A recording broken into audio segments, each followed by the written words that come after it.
Ladies and gentlemen, the former chairman of the Joint Chiefs of Staff, Admiral Michael G. Mullen.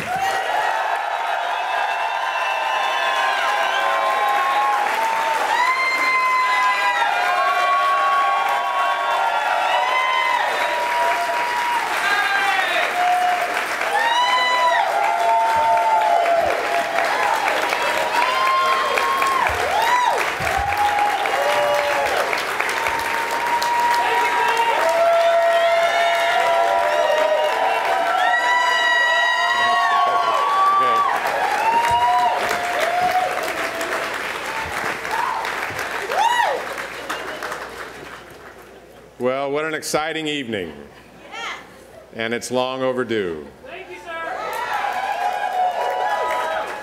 Actually, and I get to speak in front of a lot of audiences. I'm almost caught very short of words tonight.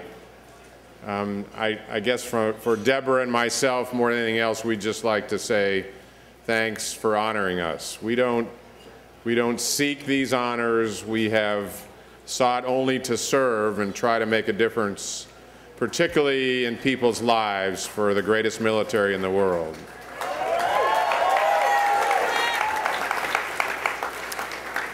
And I do understand I get a lot of credit here, but one of the things I'd pass on for the great courage that it took, but one of the things that I'd pass on, and I know you know this, is actually pretty easy to stand up for what you believe in.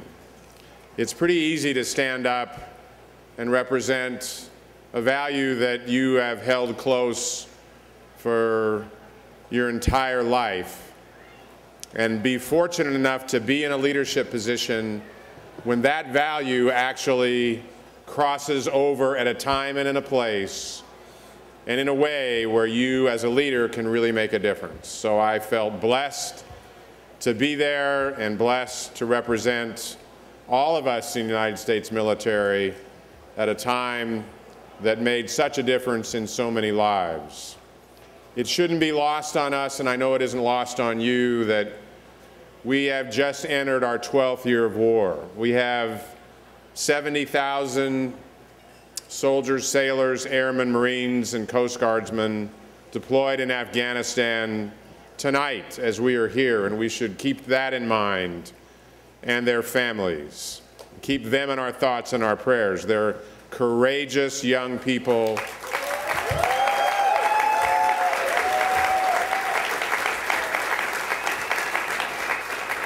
who have made such a difference, as you have.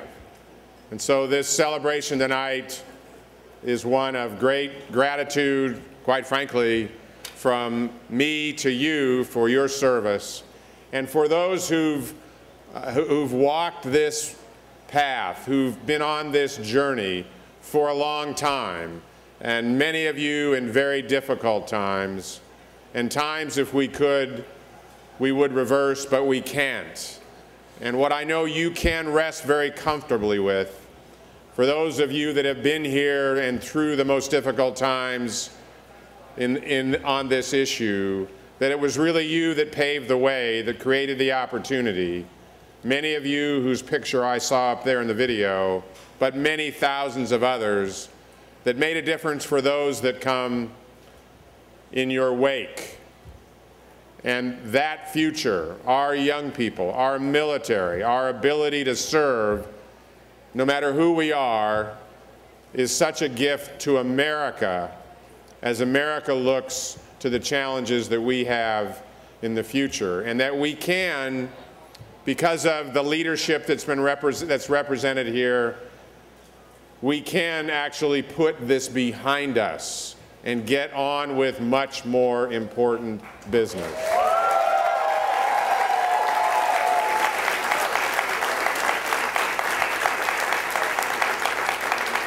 You can't do this without great leadership. And while I get a lot of credit, believe me, I had a lot of help. And I'd like to single out Aubrey Sarvis for what he has done over a long period of time.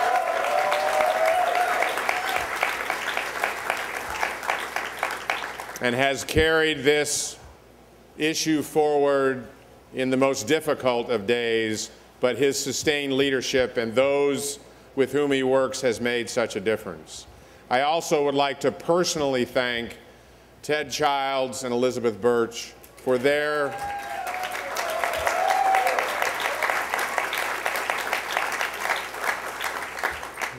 counsel to me, because anybody in a leadership position, anybody in any leadership position needs that counsel, needs that support, needs that advice, and there were no two people who made more of a difference in my life with respect to this than Ted and Elizabeth, and all of them that work in support of their goals and their leadership and their desire that people be treated as equals and who they are in terms of their lives and their ability to make a difference in the future. So to Ted and to Elizabeth, thanks in particular.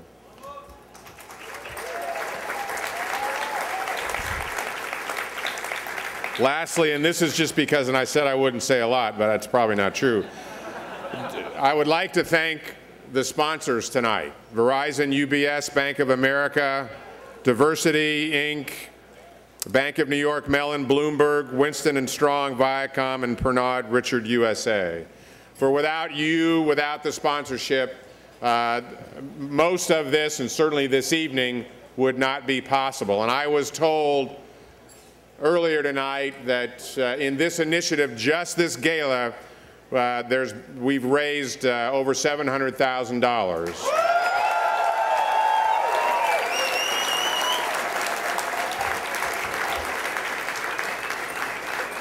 And I know a lot of that is going to our wounded and to our veterans, and we should never forget the families of the fallen.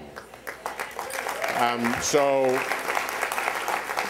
thanks so much to the sponsors tonight as well, and to all who made this possible, to the great troupe from Broadway, to those who've contributed their time, to Barbara Walters, who does spend a lot of time on this and does give and does care. And it's leadership voices that really do make a difference in so many ways for our veterans, for their families, particularly as we transition to back from the service, back from these wars into a difficult economy. So I'd like you to, in addition to keeping in mind those who are in harm's way tonight, those who serve, your shipmates, your battle buddies that have been out there, as they transition out, many of them to civilian life, to make a huge difference. I really do believe this generation that I've had the great privilege to lead is the greatest generation, and will take our country, despite the challenges, will take our country to great heights in the future.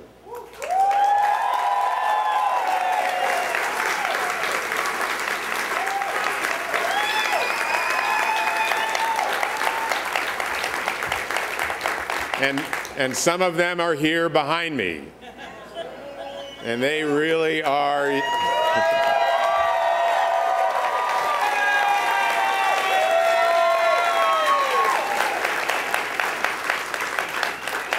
And either I'm really old or they're really young, or both. As I'm fond of pointing out, there's not a military unit in the United States military whose average age isn't about 21 years old. And it's been that way for a long time, and they carry an extraordinary burden, and have, and will in the future.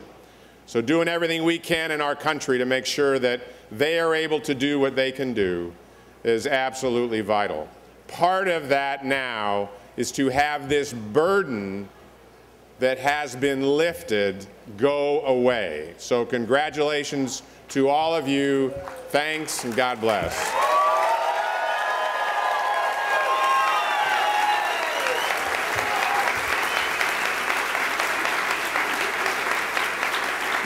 Admiral Mullen, on behalf of all assembled here this evening, we are pleased to present you with this gift of appreciation for your years of service, your commitment to integrity, and your support for all the men and women of our armed forces. Thank you. Thank you.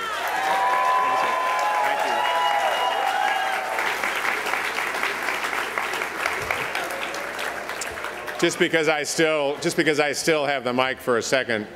No, I've been married to a wonderful woman for 42 years. Who knows what deployments are, who knows what it is to raise kids when I'm gone, who knows and who has injected herself into the issues of our armed forces today. And I am truly blessed to have her as my angel on my side as we've been able, and in great good fortune, to be able to serve. So, honey, it's great to have you here tonight. Thanks again. What an amazing night here at the Intrepid for the one-year anniversary of the Don't Ask, Don't Tell bill repeal. I'm Lena D'Amour for En escena. Oh, the